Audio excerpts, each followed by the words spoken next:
Don, this report says talking to yourself is a good idea. Well, Don, I disagree. Monday morning. Don and Roma, weekdays 5 to 9 a.m. on News Talk 890 WLS.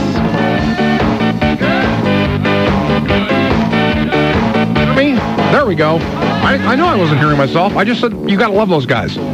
Talking to yourself. Don, I was talking to myself. Hey, can I plug something, you guys, real quick? I've been really low-key about this. It's hard. Could we stop you? Yeah, right. It's hard to stop you. You're bigger than all right. Then I won't do it if you're going to be that way. Okay, tonight, actually it's going on now, but I'm not going to get there till, probably 7:30. But there's a group art show going on at around the Coyote Gallery, the Flatiron Arts Building at 1579 North Milwaukee, and it runs through the 30th, and it's a bunch of other painters and me. Actually, I do like hearing about that because Jay, unbeknownst to the rest of the world except his artsy friends, is an artist, and I'm told a good one, which shocks me that you could do anything well. I don't know that I'm a good one. I've been rejected by more galleries than God hears prayers. But anyway, we'll see you there. Well, it's hard to think anything less of you than we already do, Jay, so congratulations. You're low on my list, too, Jim. Headlines? Headlines. The Miss World pageant was canceled in Nigeria today after 100 died. This is great. We shouldn't laugh. It's not funny, but in a kind of a way it is, though. 100 died in the rioting triggered by the contest and a newspaper's reference to the Prophet Muhammad. Organizers say they will wisely move this to London. The decision follows 3 days of bloody battles in the streets between Muslims and Christians who left their mosques and churches. Smoldering, charred bodies lay in dusty streets. That's one hell of a pageant. The bloodshed was worse in some cities than others. This all started Wednesday, but on Friday had spread to the capital of Nigeria, where the beauty contest was to be held. Red Cross officials who were sorting out the bodies say in addition to 100 dead, 500 injured and wounded are still lying about after 3 days of rampaging mobs who are furious with this beauty pageant, which the fundamentalist Muslims say is a degradation to women. And then a newspaper columnist published a story saying that, hey, Muhammad, the Prophet Muhammad, in all honesty, might probably have chosen a wife from among the contestants. Then that's triggered more bloody rioting. Well, the amazing thing about this story to me was, and this is so typical of the media in this country, in reporting the story, the cable news channels had to have some kind of visual to go along with it. Mm-hmm. So I'm watching CNN this morning. Did they have visuals of the rioting? No. Did they have visuals of the after effects? No. The only visuals they had were of the pageant contestants standing together, smiling and waving to the camera as they're reading the grim news that there was a riot in Nigeria. Well, they didn't know. None of there's one place where they don't want to go, and that's to a backwater country where maybe they can't stay in a fancy hotel because these news crews have their standards. The visual didn't match the tone of the story. Incidentally, this for some reason taking this to Nigeria had triggered also another issue where the former Miss World wasn't going to go or something because the Nigerian king had taken a bride unbeknownst to the bride's parents or something. So it's been a mess. Stick to London, New York, L.A. Chicago officials or Chicago. What's Chicago police would never allow that kind of. We're all geared up to hold back rioters. Also bizarre, this just in from New Orleans.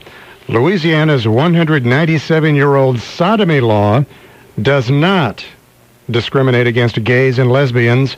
A state appeals court ruled today. So they can outlaw homosexuality. Is that what this boils down to? Well, I'm not sure it's quite that. Who really cares what you do in your bedroom? It's just that a sodomy law is upheld in the USA. Well, how do you turn somebody in for that?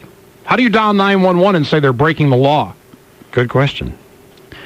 President Bush put on the spot today over in Russia when President Putin asked if U.S. allies are really helping us fight the war on terrorism. He asked what about reports that Osama bin Laden is hiding in the Afghan border region, and wondered if Pakistan is doing enough. But Bush and Putin pretty much patched up. President Bush said, look, we're working on things. The president of Russia said he does support disarming Saddam, but stopped short of thinking that we should attack Saddam.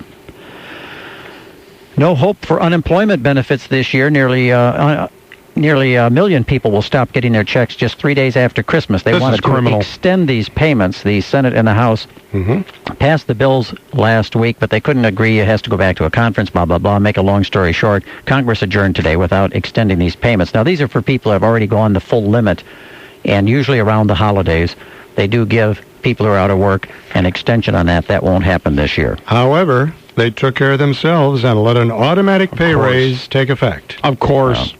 Remember Dr. Chaos, the guy who stored cyanide in the subway tunnels around here?